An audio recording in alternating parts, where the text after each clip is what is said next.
எனக்கு 5 வயசாகும் போதுதான் அந்த ஊருக்கு போனோம். எங்க அப்பாவுக்கு வேலை மாத்தலாயிருந்தது. ஊருன்னு சொன்னா அது ஒன்றும் ரொம்ப பெரிய ஊரெல்லாம் கிடையாது. வடக்கு தெற்கா ஒரு 1.5 கிலோமீட்டரும் தெற்கு மேற்கா ஒரு 1/2 கிலோமீட்டரும் தான் இருக்கும். இதுக்குள்ளேயே ஒரு பிள்ளையார் கோவில், அதை ஒட்டி ஓர் அழகான குளம், ஊருக்கு வெளியில் ஒரு ஏரி என்று எல்லாமே இருக்கும். அந்த ஊரை பத்தியல்ல இந்த கதை. நாங்க அந்த ஊருக்கு வந்து சேர்ந்த கொஞ்ச நாளில எங்க அப்பா என்ன ஒரு சலூனுக்கு கூட்டிக்கிட்டு போனார். குளத்துக்கு இடப்புறம் ஒரு சிறிய கிளை நூலகம், அதன் பக்கத்தில் ஒரு பெட்டி கடை, ஒரு டெய்லர் கடை மற்றும் இந்த சலூன். அந்த காலத்துல இது ஒண்ணுதான் சலூன், அதனால பேரே இல்லாத சலூன். 3 நாற்காலி இருக்கும், வெளியே 2 பெஞ்சு போடப்பட்டிருக்கும். அதுல ஒரு தமிழ் பேப்பர், பலர் படித்ததால் கசங்கி போயிருக்கும். எப்பவுமே 4 பேர் அந்த பெஞ்சில் உட்கார்ந்திருப்பதை பார்க்கலாம். ஏதாவது பேசிக்கொண்டும் ஓரிருவர் பீடி பிடித்து கொண்டும் இருப்பார்கள். அதுக்கு முன்னாடி வரைக்கும் நாங்கள் சென்னையின் புறநகரில் இருந்த போதெல்லாம் சலூன் என்பது இந்த மாதிரி அவஸ்தை கிடையாது. இவ்வளவு கூட்டமும் இல்லை, காத்திருக்க வேண்டிய அவசியமும் இல்லை. இங்கே ஒரு சின்ன ஆறுதல். அப்பாவின் பதவி காரணமாக ரொம்ப நேரம் காத்திருக்க வைக்காமல் 3வது நாற்காலியில் உட்கார வைத்தார் அந்த பெரியவர்.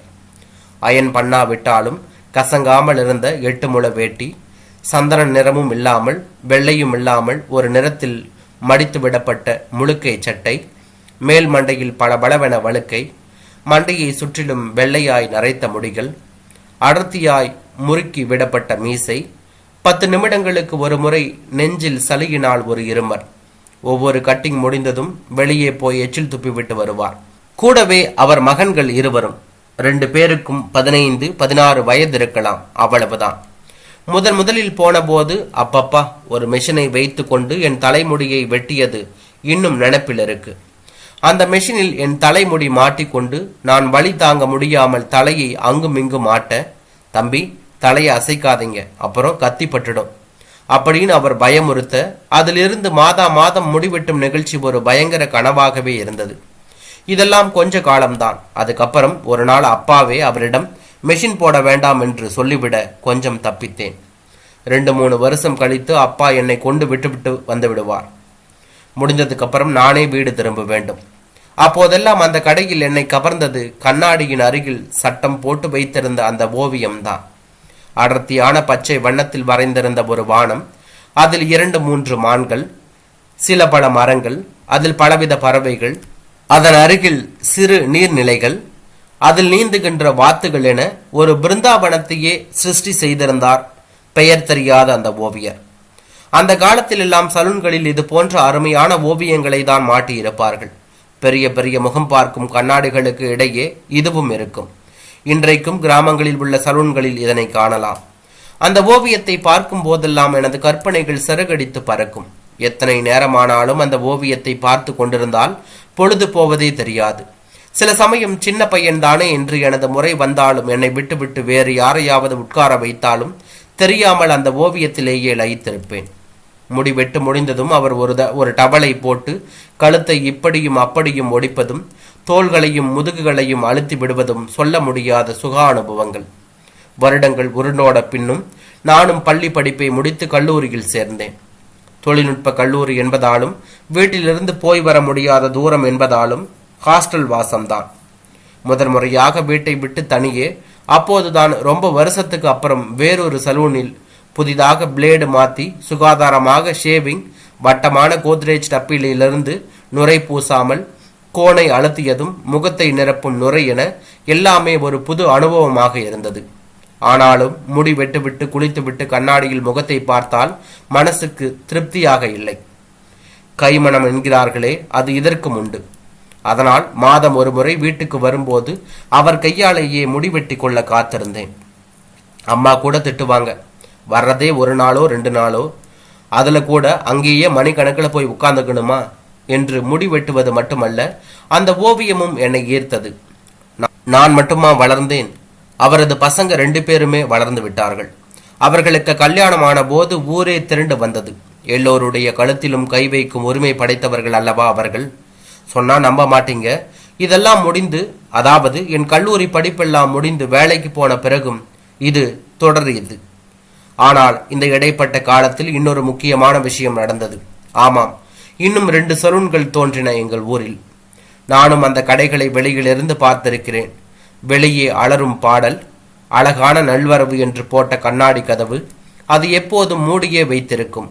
எப்போதாவது கரண்ட் கட் ஆனால் திறந்து கதவின் வழியே பார்த்தால் பெரிய பெரிய கேலண்டர்களில் பெயர் தெரியாத ஆங்கில இந்தி நடிகைகள். ஆனாலும் என்னவோ எனக்கு அங்கே போக பிடிக்கவில்லை. இந்த கடைகள் வந்ததால் ஒரே ஒரு மாற்றம் மட்டுமே எனக்கு தென்பட்டது. அதாவது இப்போதெல்லாம் கடையில் ரொம்ப நேரம் காத்திருக்க வேண்டிய அவசியமில்லை. கூட்டம் குறைந்து விட்டது. கஸ்டமர் ஆகிய எனக்கு நல்லது. ஆனால் கடைக்காரருக்கு, பசங்களுக்கும் அப்பாவுக்கும் ஏதோ மனஸ்தாபம் போல. கடையில் சரியாக பேசிக்கொள்வதே இல்லை. பல நேரங்களில் 2 பேரும் கடையில் இருப்பதே இல்லை. நான் ஒரு நாள் போயிருந்த போது அவர் ரொம்பவும் வருத்தப்பட்டார். பசங்க 2 பேரும் கொஞ்சம் கூட மதிக்க மாட்டேங்கிறாங்க தம்பி. கடைக்கு ஒழுங்கா வர்றதே இல்லை. அப்புறம் எப்படி கூட்டம் வரும்? கேட்டா கூட்டம் வந்தா நாங்க வர்றோம் அப்படின்னு எதிர்வாதம் பேசுறானுங்க.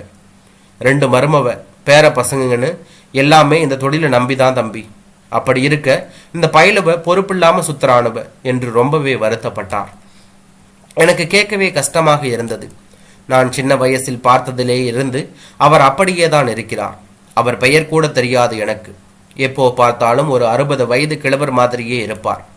இப்போ எப்படியும் ஒரு 70 வயசாவது இருக்கும் என்று நினைக்கிறேன். என்ன பிரச்சனையா அவங்களுக்கு? ஆதரவாக கேட்டேன். பாட்டு போட்டி வைக்கணுமா?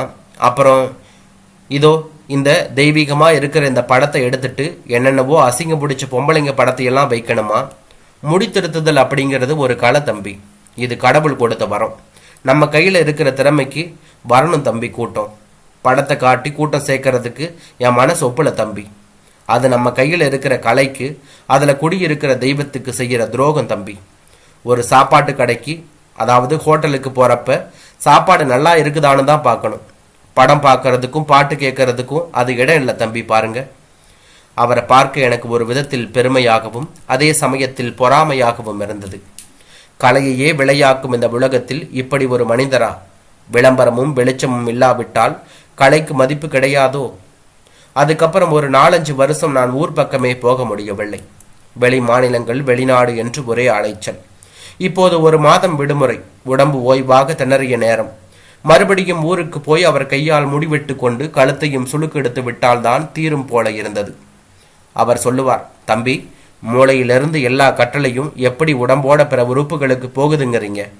எல்லாம் கழுத்து வழியா இந்த முதுகுந்தண்டு வந்து அதிலிருந்து தான். அதனால கழுத்து எப்பவும் ரொம்ப எலிசா, எந்த பிடிப்பும் இல்லாம இருந்தாதான் மூளையோட கட்டளைகள் வேகமாக போகும் தம்பி. இல்லைனா எப்பவுமே சோம்பலாதான் இருக்கணும். இப்போ ரொம்ப நாள் கழிச்சு அவரை பார்க்கணும்னு தோணுச்சு. ஊர் பக்கம் புறப்பட்டேன். காரில் ஏறினால் 1/2 மணி நேரம்தான். காரை கோவிலின் மூலையில் விட்டுவிட்டு கடைக்கு போனால் அதிர்ச்சி. கடையே காணவில்லை. பக்கத்தில் இருந்த டெய்லரிடம் கேட்டேன். அவங்க கடையை மூடி 2-3 வருஷம் ஆச்சே. பசங்க அடுத்த தெருவில் பெரிய கடை போட்டிருக்காங்க என்றார். அடுத்த தெருவில் கடையை தேடி போனேன். Ravi hair stylist. பெரிய போர்டில் யாரோ ஒரு ஹாலிவுட் நடிகை சிரித்தாள். உள்ளே நுழைந்ததும் பெரிய பையன் ரவி வரவேற்றான். வாங்க தம்பி, ரொம்ப நாளாச்சு உங்களை பார்த்து என்றான். உள்ளே ஏதோ ஆங்கில பாடல் மெலிதாக ஒலித்து கொண்டிருந்தது.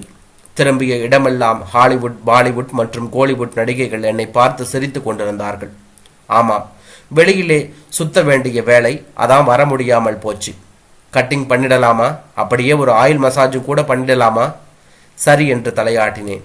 நிஜமாகவே அற்புதமாக இருந்தது சலூன். எப்போ இந்த கடை திறந்தீங்க? 3 வருஷம் ஆச்சு தம்பி. எவ்வளவு சொன்னாலும் அப்பா அந்த கடையை கொஞ்சம் கூட மாற்ற விடலை. போட்டி அதிகமாயிடுச்சு தம்பி. கடையில் ஆளே இல்லை. இவர் எவ்வளவு சொன்னாலும் புரிஞ்சுக்கிடலை. கடைக்கு வாடகை கொடுக்க கூட முடியல தம்பி. அப்போதுதான் நம் கவுன்சிலர் மூலமா பேங்க்ல கடன் வாங்கி இந்த கடையை ஆரம்பிச்சோம். ஏதோ நல்லா போகுது தம்பி. முடிவிட்டு முடிந்ததும் தலையை நன்றாக துடைத்து ஆயில் மசாஜ் செய்தார். நல்ல தூக்கம் வருகிற நேரத்தில் எழுப்பி அப்படியே நாற்காலியை பின்னுக்கு சாய்த்து என் தலையை ஷாம்புவினால் கழுவினார். பிறகு தம்பி முடிஞ்சிடுச்சு என்றார். கண்ணாடியை பார்த்து தலைவாரி கொண்டேன். வீட்டுக்கு போய் குளிக்க வேண்டிய வேலை இல்லை போலிருக்கிறது. 500 ரூபாயை எடுத்து கொடுத்துவிட்டு மீதியை வைத்து கொள்ளுங்கள் என்றேன். அப்பா எப்படி இருக்கார்? நல்லா இருக்கார் தம்பி. என்ன கடைக்கு வர்றதில்ல? எங்க மேல கோபம் இன்னும் தீரல தம்பி. உங்களை மாதிரி பழைய ஆளுங்கள் எல்லாம் இன்னும் அப்பாவை கேட்குறாங்க. அவரை நினைத்து கொண்டே வெளியே நடந்தேன். காலத்துக்கு ஏற்றாற் போல மாறாதது தவறா? அல்லது மாறாமல் நின்றதுதான் சரியா? தனக்கென்று சில சட்டங்களை வகுத்து கொண்டு அதனை மீறாமல் இருப்பது தவறா? எனக்கு புரியவில்லை. திரும்பி வரும்போது ஒரு சிகரெட் பிடிக்க வேண்டும் போல தோன்றியது. பழைய கடைக்கு பக்கத்தில் இருந்த பெட்டி கடையில் நின்று சிகரெட் வாங்கி கொளுத்தினேன். முடியும் தருவாயில் தம்பி என்று ஒரு குரல்.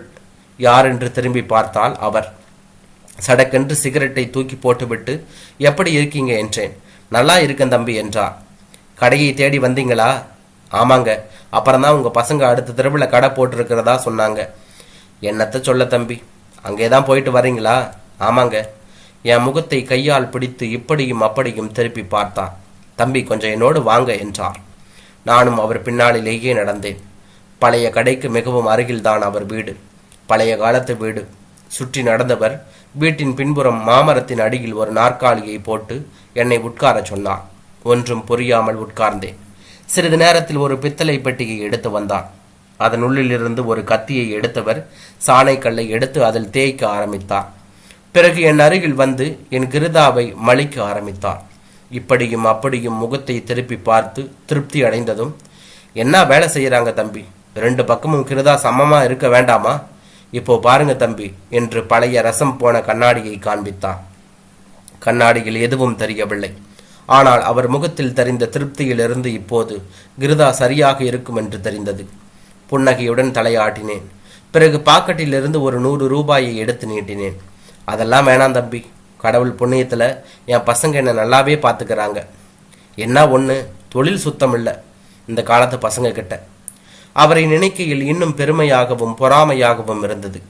அவரிடம் விடை பெற்று காரை நோக்கி நடந்தேன். சிறிது தூரம் போனதும் மறுபடியும் அவர் குரல் என்னை அழைத்தது. தம்பி கொஞ்சம் நில்லுங்க. கையில் ஒரு பெரிய பையுடன் வேக வேகமாக என்னை தொடர்ந்து வந்தான். கேள்வியுடன் நின்றேன். இந்தாங்க தம்பி, இனிமே இது உங்ககிட்ட பத்திரமா இருக்கட்டும். பையை வாங்கி உள்ளே என்ன இருக்கிறது என்று பார்த்தேன். ஒரு பேப்பரில் சுற்றி பீந்து போன சட்டங்களுக்குள் கரும் பச்சை நிறத்தில் வானமும் அதில் மான்களும்.